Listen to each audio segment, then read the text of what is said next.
More officials connected to the water crisis in Flint, Michigan are now facing felony charges. Two former state-appointed emergency managers and two city employees are accused of not protecting people from exposure to lead and bacteria. They could spend decades behind bars if convicted. At least a dozen people died as a result of the contamination. Hundreds of children were poisoned.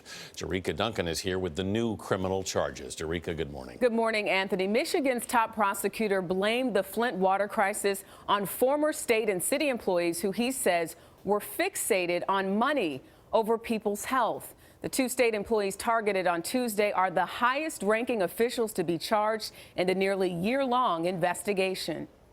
Flint was a casualty of arrogance, disdain, and a failure of management. Michigan Attorney General Bill Schuette on Tuesday charged former Michigan emergency managers Darnell Early and Gerald Ambrose with 4 crimes, including misconduct in office and conspiracy. Also facing charges including conspiracy, Flint's former Public Works Director Howard Croft and former Utilities Director Daughtery Johnson. Flint deserves better. The people of Flint are not expendable. In 2013, Early and Ambrose were appointed by the governor as emergency managers to address Flint's troubled finances. To save money, they stopped buying water from Detroit and planned a new pipeline to get water directly from Lake Huron. In the interim, they switched Flint's water source to the nearby Flint River, where the water was so corrosive it caused lead from old pipes to leach into the water supply. During the course of this investigation has been a fixation on finances and balance sheets.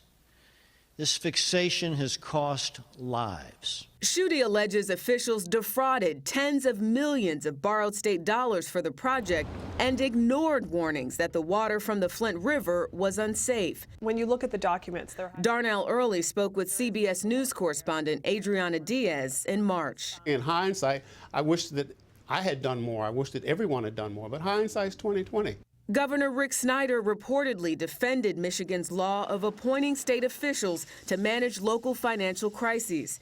That's something many people in Flint, like Melissa Mays, oppose. These people should go to jail. They should have their rights taken away like we did. Under the emergency managers, we had no rights. We had no say. Ambrose, Croft, and Johnson have pleaded not guilty to the charges. Early has not yet entered his plea in court. The announcement brings the total number of government officials charged to 13. The 9 others charged are scheduled to appear in court for a hearing today. Nora? All right, Jericka, thank you so much.